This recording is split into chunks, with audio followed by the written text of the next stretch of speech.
I think the great thing about this film is that they've tried to make everything as real as possible, so it's more tactile and realistic for the actors. Every single detail, every inch of it, so amazing. The detail and the incredible craftsmanship of the art department. The biggest build was always going to be the Northern Water Tribe, basically what's the third act of the film, because it is built out of ice and snow and in a lot of ways is the most fantastic environment.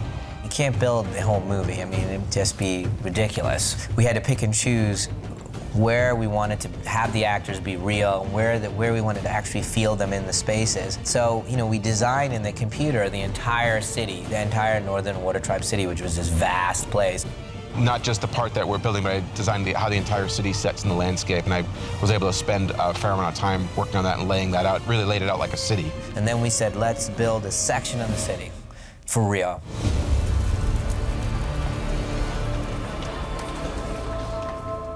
Rather than starting with the micro and working to macro, I went the other way and said, okay, if this entire city exists, where would we choose to film? We broke up the city into three parts, basically. The kind of the courtyard, the marketplace, and then the residences. The different tiers and different neighborhoods and parts that were more open, parts that were more dense, how the water worked through it, waterfalls, canals.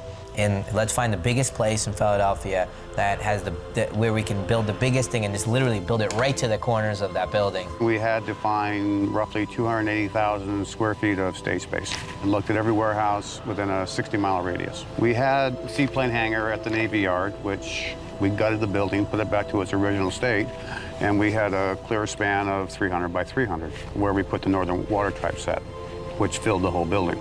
You know, we didn't consciously do it, but it turned out to be the biggest set ever built on the East Coast of the United States, and really kind of this breathtaking thing when you walk on the set. Their eyes go like this. It's just spectacular. It's an amazing set. It was humongous and absolutely beautiful. It was so big and engulfing. Cameras and mics and stuff were sort of just like a little side detail, because compared to the palaces and the bridges and the snow and the beautiful rocks and the lily tree, and it was so easy to just sort of get lost in. I mean, the scale and the kind of the detail involved, and you really were taken away. Story-wise, it's 30 pages of script, and there's a lot of action, and it just was obvious from the outset that that was going to be the largest set piece on the show.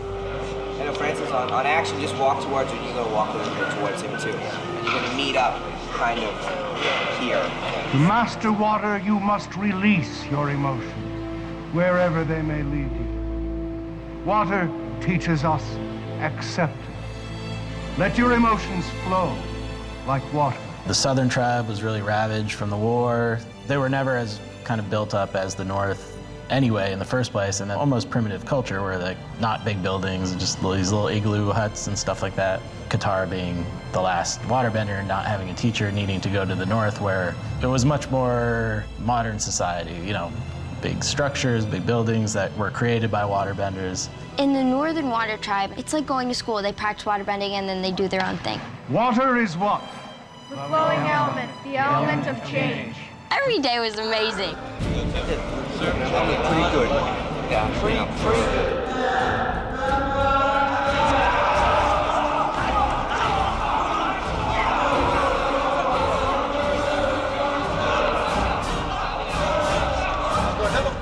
Come through. 6 you'll be behind there. 5's gonna come through, then I'll go 6. And 6 will clash with number 5. Everybody understand? Yes, sir. Energy level up is the main thing. Keep your eyes, use your common sense, and remember, you guys have some choreographed sequences, that's what we're gonna stick to. You guys will most likely only be doing the hand-to-hand routines that we've taught for the choreographed sequences. Am I cool on that? Yes, sir. The end sequence of the film, the Northern Water Tribe battle. Fire Nation is going to obliterate the Northern Water Tribe and kill the Avatar and also the Ocean Spirit all in this one fell blow, and you got to bring that to the screen. The Fire Nation is attacking the Water Nation. What happened was the Fire Nation sent their Special Forces guys in to penetrate the nation. They came through the ice, the special drills. Now they control the square. All right, now listen up. So I got right now 1 through 6 out here, right? Sir. Training the Northern Water Tribe plus the Fire Nation soldiers here in Philly was more challenging. We had close to 350 soldiers that we had a week boot camp for. everyday drilling, using weapons. The fight coordinators would have them fighting. So we were really, we had a lot more personnel. You're a waterbender or firebender? Move to the rear. It takes a lot of coordination, it takes a lot of bodies. I think at one point we had over 300 people in an airplane hangar that was converted into the Northern Water Tribe. With all the extras there, yeah, I think we did have about 300. That's a kind of a delicate process because all of the extras are not the professionals and they're not the stunt people and they don't have the experience. Just because I grab you or David and I want you guys to run to point A to point B doesn't make it any less in this movie. Everybody understand that? Yes, sir! Okay, so very important what you guys do. We tried to hire people that had martial arts backgrounds and had some good athletic training and knowledge. But, in reality, it's it's all our stunt guys that are, like I said before, some of the best in the world that you really have to put in front. Scott, you want to put a slide on for the orb, and then we'll go all the way back in. Now, I'm looking for that beat. Like, you almost caught that beat, but it was empty, Remember when we did the rehearsal, you had a nice wide that I really liked. Yeah. Do that and then tighten up. The energy, we make sure it kept up high, and they loved it. I mean, in Philly, they really got into it. It was outstanding. Okay, guys, rolling on the orb.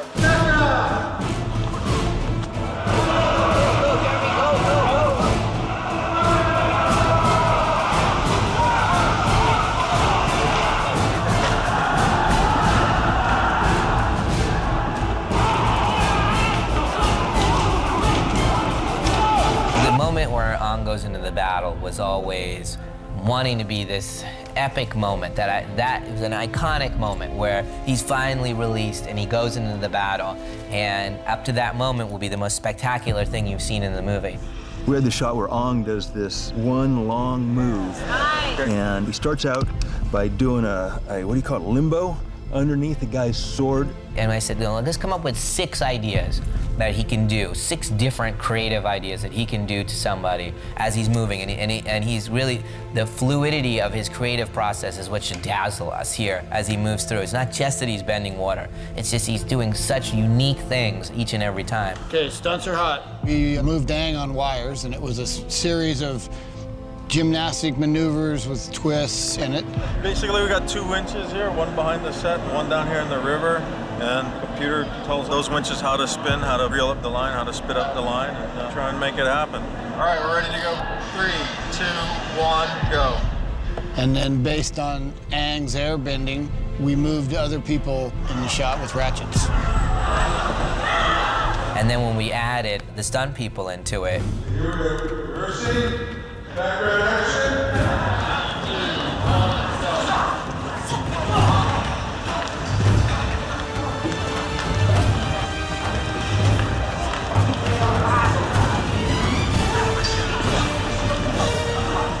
I mean, it's just unbelievable. It was one take again, just the whole thing in one shot. Phil was going to block that in so we could hide Noah behind there. He can continue the move, so that builds him into that whole last little bit. So the idea is to digitally change her face? Is that the idea? Yeah, in this block, it's a face replacement. That's we're going to have to do some more because of the rig. We shot it with a double, because the action that Aang was doing, I mean, it was very, very complicated with all sorts of cables and a huge rig around the performer's waist. And we shot it, high-speed photography in slow motion. We put the 2 cameras in on the same track.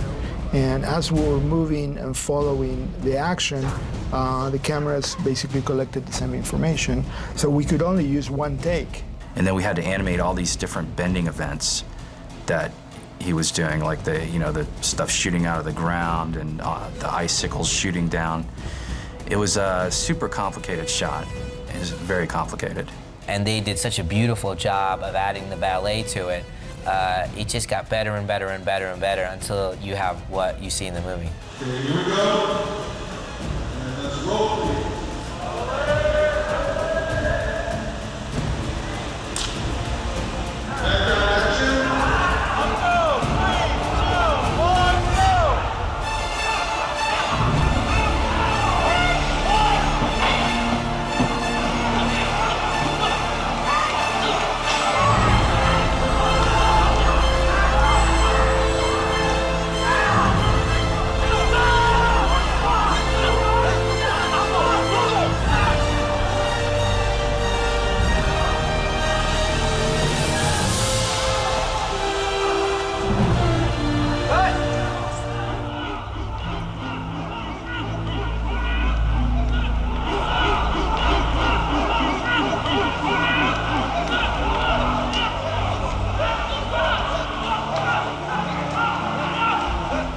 say what my favorite is. I'd have to say the Pacu fight because it was so complicated. And we got guys going in so many different directions. It pretty much follows the previs. Bam, bam. Oh, that looked great. There was a lot of great stunts in it. Each fight was its own whole project, and the Master Pacu fight was one of the most difficult ones that we did. You're right on the edge of believability. Because basically, it almost looks like Pacu's taking over the city.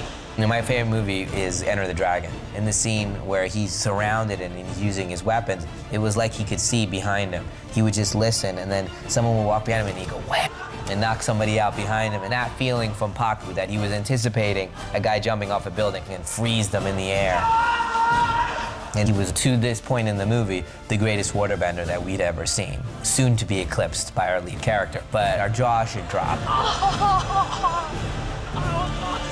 For Master Pacu, that was one of the very first sequences we designed, that we had to take into consideration what we had understood from Knight's direction as to what he wanted, the previous shots and things like that. So we had a lot of visual effects shots that we had to sort of remember and sort of take into consideration to help the fight along. And we previs that, and it looked really good. And we added the kind of technique from 300 of kind of zooming in and zooming out, playing two cameras at the same time at different speeds and all that stuff. Well, in the previs, did we ever stay on Pacu? Yeah, you do. Yeah. It's because the action in the previous lines up with Pacu. Well, let's look at the previs, shall we? This is one of the most difficult shots we're going to do in this movie. So we're using two cameras with two different lenses, one wide and one long lens. And they're both traveling at the same time, and they're both getting similar action, but not exactly the same. And the hard thing I'm going to have is there's a parallax shift between the two cameras. They're not right on top of each other. So the background's going to shift. And so we're shooting the whole shot at 96 frames a second. And then on top of that, we're nesting, you know, the long lens camera, the close-up camera, into the wide camera so that we can zoom in and out. And so like you hit somebody and it would go into slow motion and you would hit him and then come back out again. And like instinctually, he could tell. So as you come here, hunt from gather. There you had Francis, an older gentleman, and you know has never had any martial training in his life. Now, Punch it. There you go. It's much better. the most dedicated student, kept up the Tai Chi as well. So much dedication. Yeah. Guys getting flung this way, that way, a guy getting flung up onto a roof and falling back off, a guy running, jumping off a roof, and just above his head, he goes flinging off in another direction. So far, so good. So far, so good. And it required all these wires and the timing of it. You're calling him to pop up, right? Yes, I am. Don't bother me, I'm concentrating. All right. In my head, I'd come up with an idea of him taking two tentacles of water and he was using them like extensions of his arms and he was taking people out. There's a lot of bending going on there. Yeah. It's a big deal. Yeah. Vis effects wise, all the guys are on cables, so all the timing, and it's all in one deal. It's all his timing. So the next guy's only going to go when he does the next. Exactly. He can do that, and that helps Kyle. And the whole thing was all one shot. Just the logistics of something like that. There's no way for our guys to catch him. For Kyle to catch him. So you want Sonny to come, then we come into his move, which takes us to these guys. Just to another That's easy. Okay, so go back. I changed Papu's choreography a tiny bit. Sonny goes up, there should be a tiny bit more time. You move as fast as you can, and I think you'll catch it now. It's a one-taker kind of style. Yeah. Even though he punches in with other cameras, his vision is to have the one take.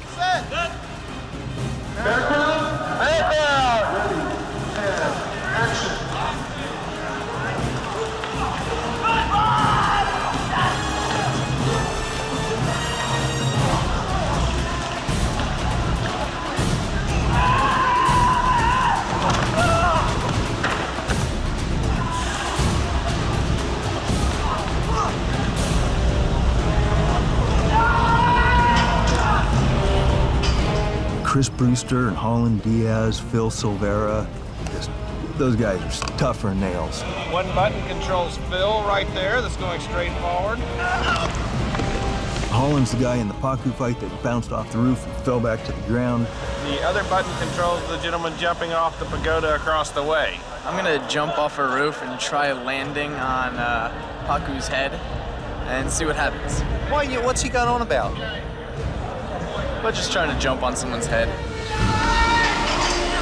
I think when all the effects, the water and everything gets in that, I think it's just gonna be like a ballet.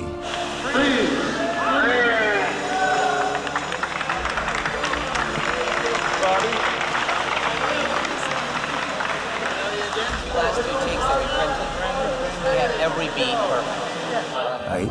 at the end of the day, and I think it was after the Pacu fight, and I said, I think that this was probably one of the most successful days of my career. It truly was. I just cannot think of something we pulled off that made me feel better about doing what I do.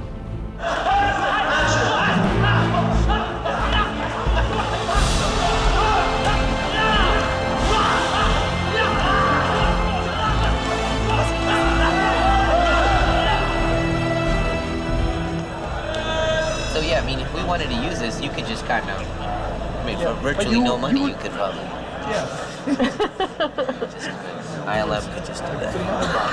But you would $300. Kevin, you get You get that, $300. Done. Done.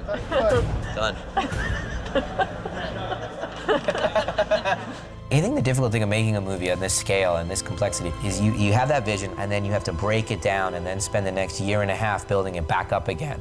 And so many times along the way, you can lose faith in what you're doing and going, wait, was that? This is crazy. So like, for example, with the Pacu scene, which was so difficult to do with all the choreography and all that stuff, and we put it in the movie, and I was like, I don't know. It's just, you know, I don't know if this is gonna work, and well, let's trim it. So then we trimmed it. And then I was like, let's trim it again. So we trimmed it again, and we trimmed it again.